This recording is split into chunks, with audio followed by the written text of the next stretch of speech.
जय जिनेंद्र सर, अभिनंदन है एक जय बार पुनः जैन। कार्यक्रम में आपका। सर, लगातार दर्शकों की मुश्किलों का सामना हम इस कार्यक्रम के माध्यम से करते आ रहे हैं और उनको समाधान इस कदर दे रहे हैं ताकि उन्हें जानकारी भी हो, ताकि आगे भी वो जानकारी पास कर सके। साथ ही साथ उन दर्शकों के पास जो मन में क्वेरीज हो रही है उनको भी कार्यक्रम में लगातार हम ले रहे हैं। कार्यक्रम की शुरुआत करेंगे और सबसे पहला प्रश्न मैं लेना चाहूँगी यहाँ पे। ये कहते हैं कि सर, आपके माध्यम से ही मैंने कई बार सुना है कि ट्रायंगल शेप घर का नहीं होना चाहिए, लेकिन मैं आपको बताना चाहता हूँ हमारे घर का शेप ट्रायंगल है। लेकिन बहुत सारे इश्यूज हैं हमें, लेकिन अब कुछ कर भी नहीं सकते। क्या आप कुछ उपाय बता सकते हैं या हमें यहाँ से शिफ्ट ही होना पड़ेगा? सबसे पहले तो मैं बता दूं कि यदि आपके घर का भूखंड का भूमि ट्रायंगल शेप की है, त्रिभुजाकार है, तो आपको तनाव सबसे ज्यादा दे रही होगी। अदालती चक्कर, जब सबसे ज्यादा कोर्ट कचहरी के चक्कर लगा रहे होंगे और मुसीबतों का सामना कर रहे होंगे, आपको सफलता ना व्यापार में मिल पा रही होगी ना किसी भी फील्ड में। तो आपके लिए यदि आप इस प्लाट को छोड़ दें, इस भवन को, सर्वश्रेष्ठ है। यदि नहीं छोड़ सकते हैं तो उसके दो भाग करें, जितने में राइट एंगल आ जाए उतने ही पार्ट में अपना निर्माण करें, बाकी छोड़ दें।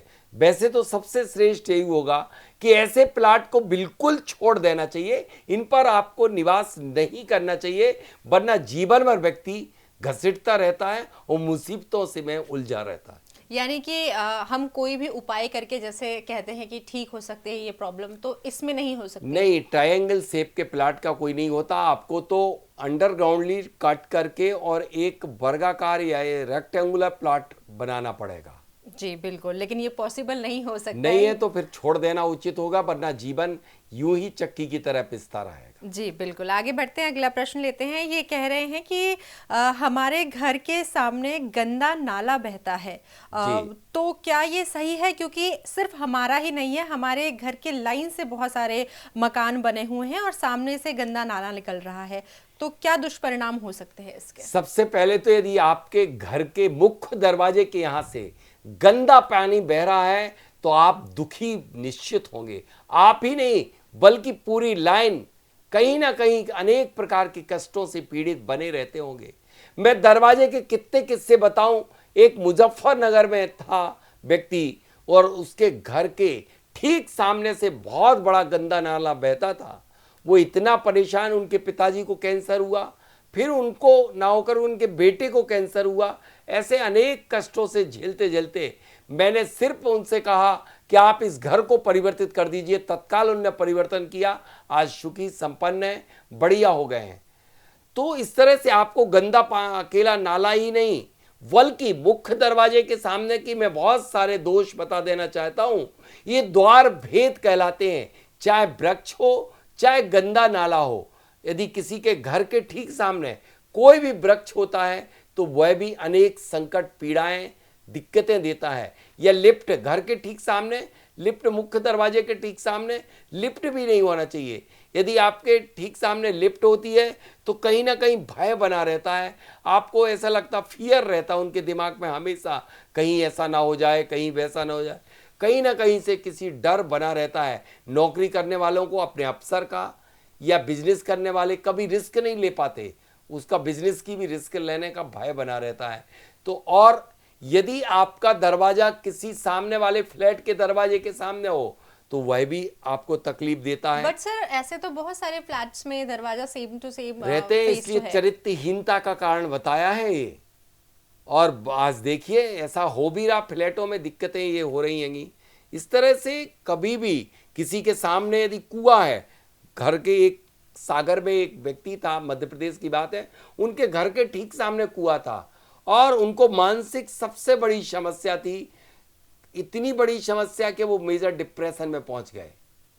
तो घर के सामने कभी भी ऐसी चीज़ें नहीं होना चाहिए, चाहे वो लिफ्ट हो, चाहे कुआं हो, या फिर आपके नाला हो, या अन्य कोई चीज़ें जैसे पेड़ हो, स्तंभ हो, पिलर हो, ये द्वार भेद कहलाते हैं। ये सब दिक्कतें देते हैं, आपके मुख्य दरवाजे से आने वाली पॉजिटिव एनर्जी को रोक लेते हैं और वह रुक गई तो आपके यहाँ कष्टों का लाइन शुरू हो जाती है। इसलिए आप अपने घर के दरवाजा, जो कि आप जिस तरह से आप दो नासिका छिद्र से सांस लेते हैं और दरवाजा भी वहीं से ही सांस लेता है, सांस लेने के स्थान पर कोई अवरोध आ जाएगा तो दिक्कत आपको प्रारंभ हो जाएगी। सर ऐसे तो जैसे आपने नाले की बात कही है, आजकल उन नालों के ऊपर पार्किंग बना दिया जा रहा है, तो ये सब भी गलत नाले है? के ऊपर पार्क बनाना उचित है। पार्किंग देखिए, पार्किंग बनाना तो ठीक है, थोड़े टाइम को गाड़ी खड़ी रही और फिर लेकर के गाड़ी लेकर चले गए, लेकिन निवास करना उस नाले के ऊपर ठीक नहीं है। यानी कि घर के सामने तो क्या उपाय कुछ हो सकता है या उन्हें निवास स्थान बदलना? नहीं, निवास स्थान बदल देना चाहिए या नाले को डाइवर्ट कर देना चाहिए, तभी उन्हें रिलीफ होगा। बल्कि आपके मुख्य दरवाजे के सामने कोई मकान खंडर डला हुआ है, वह भी आपका द्वार भेद होता है, वहां पर बेंतर बाधाएं होती हैं और उसका प्रभाव सामने के दरवाजे से होता है और उनके घर में भी तकलीफें आना प्रारंभ हो जाती हैं। एक किस्सा छतरपुर का है, किसी के घर में खंडर पड़ा हुआ था उसके घर के दरवाजे के सामने, उसकी छोटी सी बेटी के लिए बेंतर बाधा शुरू हो गई, वो कुछ भी बकना शुरू हो गई। इस तरह की तकलीफें निश्चित होती हैं। जी बिल्कुल, आगे बढ़ते हैं, अगला प्रश्न लेते हैं। ये कहते हैं कि पिछले 5-6 सालों से हमारे घर पर मधुमक्खी का छत्ता लग जाता है, हटाते हैं पुनः लग जाता है कुछ समय बाद, तो हमें ऐसा प्रतीत हुआ कहीं ये किसी प्रकार का कोई दोष तो नहीं है? देखिए, मधुमक्खी का छत्ता कहाँ रखता है, एक दो प्रकार के होते हैं मधुमक्खी के छत्ते। मोस्टली जो छत्ते लगते हैं वो जिन घरों के पास में जियोपैथिक स्ट्रेस होता है वहाँ मधुमक्खी के छत्ते आवश्यक रूप से लगते हैं। तो उनके घर में जियोपैथिक स्ट्रेस होगा, जियोपैथिक स्ट्रेस दूर करें। मधुमक्खी का छत्ता तो सिर्फ ये बता रहा है जियोपैथिक स्ट्रेस, लेकिन आपके घर में तकलीफ जरूर होगी। आपके घर में सब लेजी बने रहते होंगे, अस्वस्थ बने रहते होंगे जिन घरों में मधुमक्खी का छत्ता लग रहा है। इसलिए मधुमक्खी के छत्ते ना बार बार हटवाएं, बल्कि वहां जो जियोपैथिक स्ट्रेस आ गया है उसे ठीक कराएं। तो वो कैसे ठीक होगा सर? वो जियोपैथिक स्ट्रेस के लिए सबसे बढ़िया तरीका ये है कि आप ट्रेस आउट करें इन दो कॉपर राडों के माध्यम से। जहां पर ये राडें एंटी क्लॉकवाइज घूम जाएं, वहां पर जियोपैथिक स्ट्रेस होगा। उस जमीन को खोद करके वहां गौशाला की मिट्टी खोद करके पूरी भर दीजिए, जियोपैथिक स्ट्रेस सब नलीफाइड हो जाएगा। बेसिकली जितने भी गांव में पहले, आज भी गांव में करते हैं, गोबर लीपते हैं, उसका मुख्य कारण यही है कि वो जियोपैथिक स्ट्रेस को खत्म कर देते हैं। बिल्कुल, आगे बढ़ते हैं, अगला प्रश्न लेते हैं। ये कहते हैं हमारा जो घर है वो कॉलोनी के आखिरी कोने पर है, तो क्या ये ठीक है या इसमें कोई दोष हो सकता है? ये सबसे बड़ा दोष है, डेड एंड। सारी एनर्जी जो आएगी और वहां आकर के आक्रमण बोलेगी। अब वो अच्छी बुरी दोनों हो सकती है। अच्छे में तो कोई दिक्कत नहीं, लेकिन अच्छी भी आती है अल्टरनेट, बुरी भी आती है, तो बुरी एनर्जी का भी आक्रमण आपके घर में हो जाएगा। आप डेड एंड पर मत रहें, या डेड एंड पर अपने घर के बाजू में दो वृक्ष लगवा दें थोड़ी सी दूरी पर, तो वो सारी एनर्जी आएगी और उन पर आक्रमण बोलेगी, आपके ऊपर नहीं। तो आपने जिससे कहा कि ये अच्छा भी हो सकता है और बुरा भी हो सकता है, तो ये कैसे नापा जाएगा कि अच्छा कैसे है बुरा कैसे है? देखिए, जिस तरह से हवाएं कभी कभी आपको बहुत अच्छी लगती हैं, यही हवाएं एक दिन आकर के उजाड़ कर जाती हैं।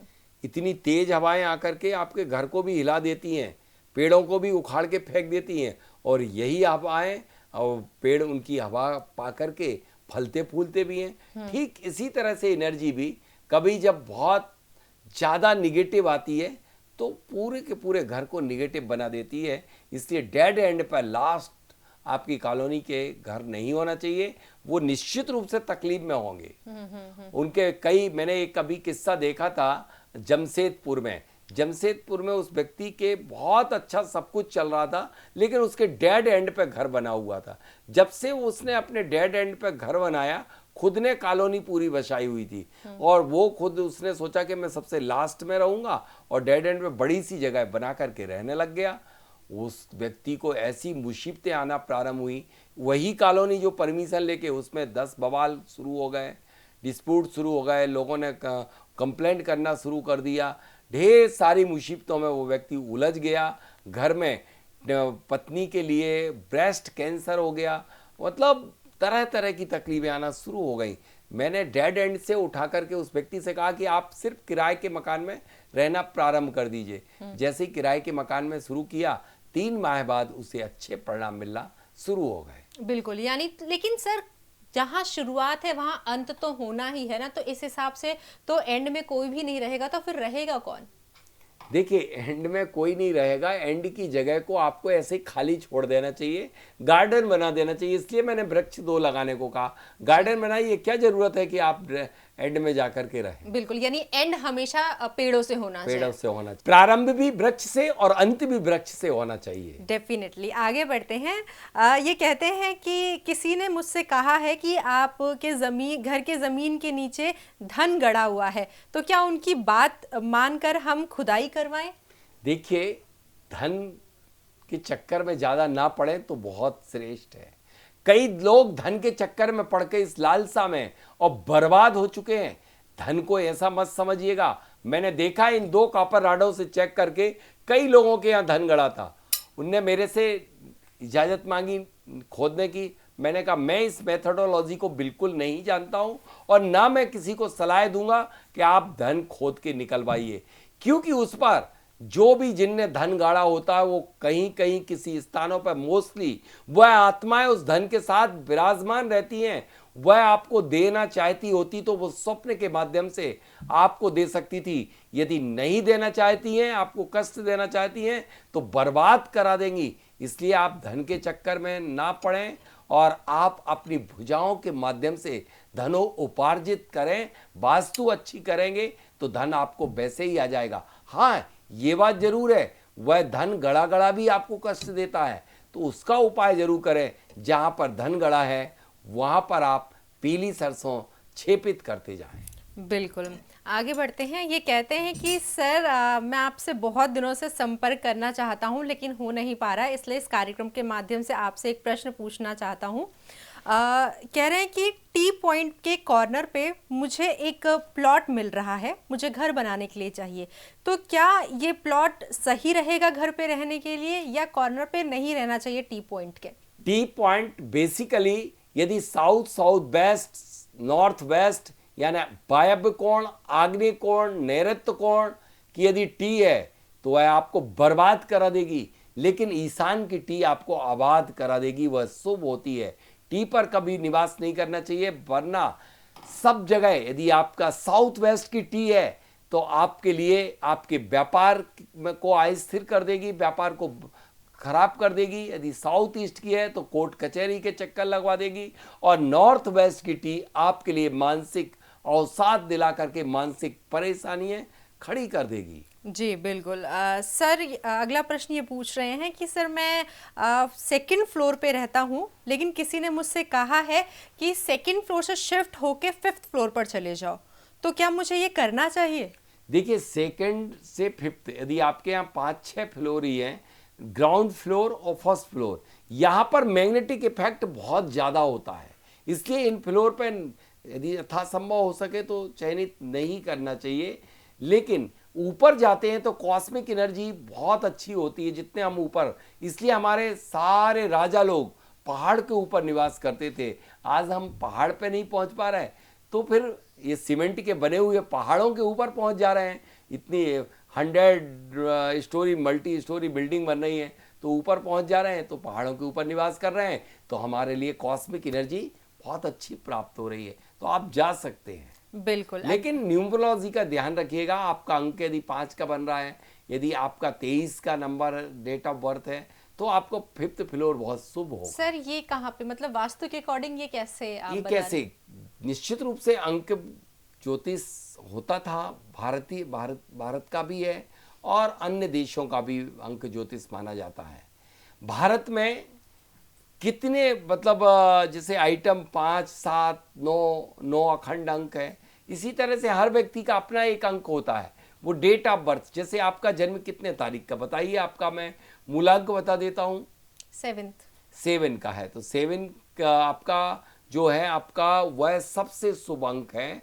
आपके लिए कभी भी कोई फ्लैट मिले या आप कभी भी किसी होटल में जाएं तो 7 नंबर के रूम में निवास करेंगे तो आपके लिए शुभ रहेगा। अब 25 नंबर भी आपका 7 अंक बना, जी 25 नंबर, तो 25 नंबर 25 तारीख भी आपको शुभ हुई, या 7 या 16, ये सब डेटें आपके लिए शुभ होंगी। यानी बिल्कुल, यानी कि जिस दिन हमारा, जिस तारीख के दिन हमारा बर्थ हुआ है वो वह शुभ है। आपका मूलांक है, और जो डेट ऑफ बर्थ मंथ और ईयर को जोड़ देते हैं वो आपका होता भाग्यांक। ओके, कभी इस पे भी विस्तार में चर्चा करेंगे कि वास्तु निश्चित कैसे, निश्चित रूप वास्तु से कैसे ये इंटरकनेक्टेड है इन सब चीजों के लिए। जाने से पहले शॉर्ट टिप सर।